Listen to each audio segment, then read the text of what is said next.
নবদ্বীপে অবৈধভাবে আবাসন নির্মাণের প্রতিবাদে অভিযোগ পৌরসভায়। জলাশয় ভরাট, দেবত্ব সম্পত্তি দখল ও অবৈধভাবে আবাসন নির্মাণের বিরুদ্ধে অভিযোগ দায়ের করা হলো নবদ্বীপ পৌরসভা, নবদ্বীপ থানা সহ বিভিন্ন উচ্চপদস্থ কার্যালয়ে। নবদ্বীপ পৌরসভার পৌরপতি বিমানকৃষ্ণ সাহার বিরুদ্ধে জলাশয় ভরাট করে অবৈধভাবে বহুতল নির্মাণ, আবার কোথাও দেবত্ব সম্পত্তি দখলের বিরুদ্ধে এদিন দুপুরে নবদ্বীপ পৌরসভার এক্সিকিউটিভ আধিকারিক দীপক কর এর কাছে অভিযোগ জমা দিলেন বিজেপি নদিয়া দক্ষিণ সাংগঠনিক জেলার সদস্য আনন্দ দাস। এরপর অভিযোগ জমা দেওয়ার পর বিজেপি নদিয়া দক্ষিণ সাংগঠনিক জেলার সদস্য আনন্দ দাস সাংবাদিকদের মুখোমুখি হয়ে জানান, রাজ্যের মুখ্যমন্ত্রী শুভেন্দু অধিকারীর নির্দেশ অনুযায়ী সারা রাজ্যের পাশাপাশি সমগ্র নবদ্বীপে দেবত্ব সম্পত্তি দখল করে কোথাও বা জলাশয় ভরাট করে অবৈধ বহুতল আবাসন নির্মাণের প্রতিবাদে এদিন নবদ্বীপ পৌরসভা ও নবদ্বীপ থানায় লিখিত অভিযোগ দায়ের করা হয়। তিনি আরও কি বললেন শুনুন বিস্তারিত। আপনি আজকে নবদ্বীপ পৌরসভার চেয়ারম্যানের বিরুদ্ধে, পাশাপাশি ইওর কাছে এবং নবদ্বীপ থানায় আপনারা অভিযোগ করলেন জলাশয় ভরাট করে বহুতল নির্মাণ এবং দেবত্ব সম্পত্তিকে কীভাবে ডিড বানিয়ে পাবলিকের হাতে তুলে দিয়ে সেখানে দেখা গেল প্রচুর আবাসন তৈরি হয়েছে। কী বলবেন?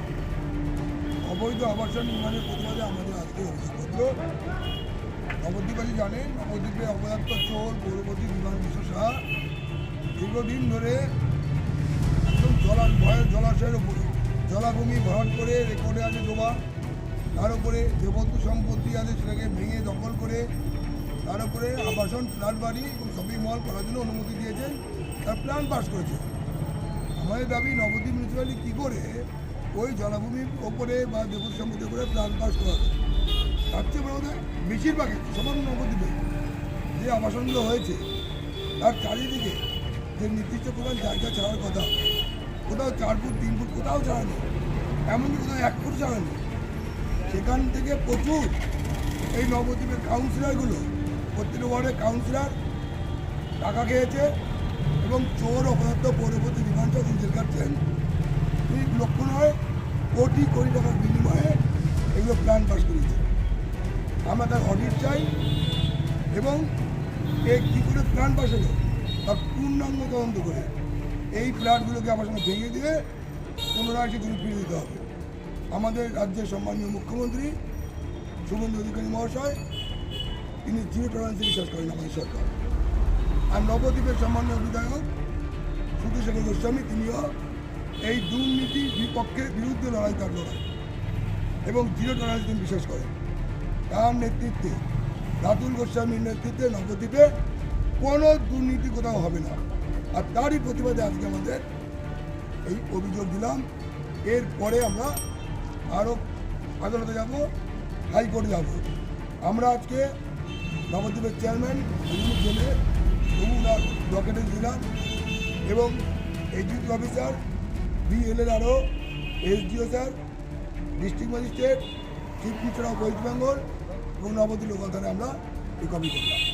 আমরা আশাবাদী আইন সম্পূর্ণভাবে কাজ করবে এবং যারা যারা এই চরিত্র জড়িত, এই যে কাউন্সিলের যে ওয়ার্ড এগুলো হয়েছে সেই কাউন্সিলরকে গ্রেপ্তার করে পুরো একটা শাস্তি ব্যবস্থা করতে হবে, এটা আমাদের দাবি।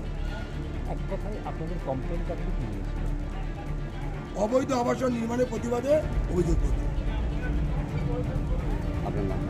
আমার নাম আনন্দ দাস, বিজেপি নদিয়ার দক্ষিণ জেলা কমিটির সদস্য। মূলত কমপ্লেনটা আপনি করবেন। নবদ্বীপ থেকে সমীর দেব রিপোর্ট, রূপসী বাংলা মিডিয়া। আপনারা দেখছেন রূপসী বাংলা মিডিয়া। এখন একটা ছোট্ট বিরতি, ফিরে আসছি বিরতির পর। পুরুলিয়ায় পাত্রপাত্রী যোগাযোগের একমাত্র বিশ্বস্ত প্রতিষ্ঠান বিবাহ পরিচয়। আপনার মনের মতো জীবনসঙ্গী খুঁজতে পাশে রয়েছে বিবাহ পরিচয়। তাই আর দেরি না করে আজই যোগাযোগ করুন বিবাহ পরিচয়। Municipality commercial complex, 2nd floor, Chaibasa road, opposite PWD office, Purulia. Mobile নম্বর 9232440272। ফিরে এলাম বিরতির পর। আপনারা দেখছেন রূপসী বাংলা মিডিয়া।